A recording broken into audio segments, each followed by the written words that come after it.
उम्मीद है अब हम थोड़ा बहुत मुतगय्यर के बारे में जान गए हैं। और जैसा कि पिछली वीडियो में हमने देखा था कि मुतगय्यर जो है वो कोई भी अलामत हो सकती है। हम जो है कोई भी हुर्फ जो है वो ले सकते हैं। ये एक्स, वाई, जेड, ए, बी वगैरह वगैरह, और कभी हम जो है ग्रीक लेटर थीटा, लैम्डा वगैरह भी इस्तेमाल करते हैं। तो आम तौर पर जो है हम ज़्यादातर जो इस्तेमाल करते हैं वो हम हुर्फ इस्तेमाल करते हैं एक्स।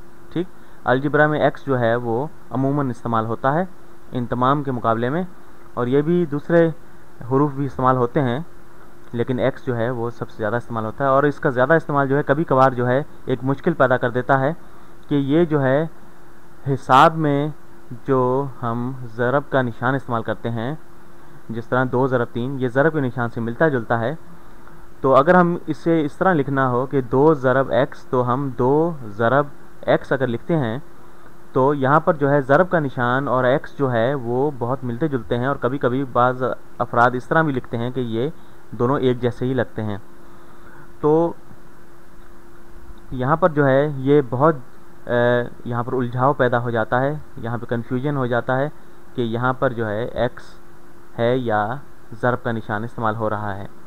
ठीक, तो इस ज़रब के निशान की जगह पर हम जो है कुछ दूसरे तरीके हैं जो ज़रब के जगह पर हम इस्तेमाल करते हैं। एक तो ये है कि हम 2 डॉट एक्स इस तरह लिखते हैं। ये डॉट है, ये नुक्ता जो है ये आशारिया नहीं है, ये जहन में रखिएगा, क्योंकि आशारिया जो है वो बिल्कुल नीचे होता है, ये थोड़ा सा ऊपर है, या यूँ कहेंगे दरमियान में है। तो ये 2 डॉट एक्स जो है ज़रब को ज़ाहिर करता है, ये डॉट का निशान।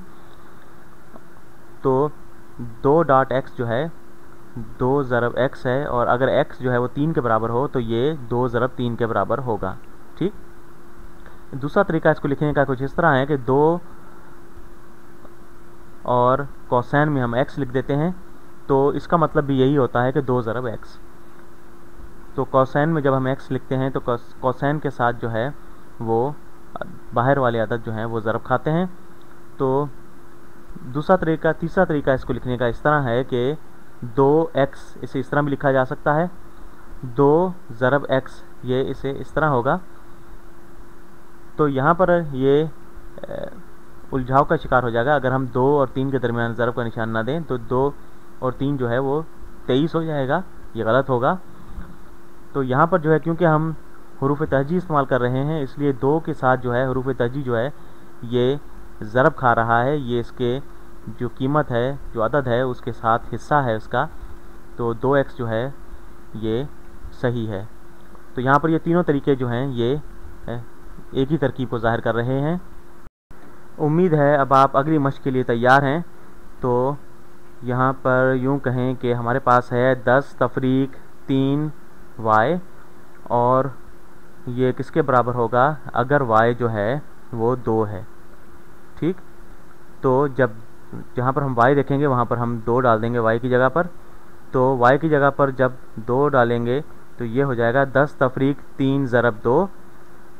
तो यहाँ पर देखें कि जो ज़रब है ये हम पहले करेंगे, उसके बाद तफरीक का अमल करेंगे।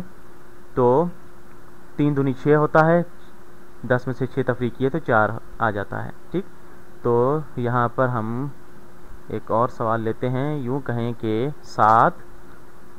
7x तफरीक 4, यहाँ पर मैं उसी कलर से लिखता हूँ इसे, उसी रंग से, तफरीक 4।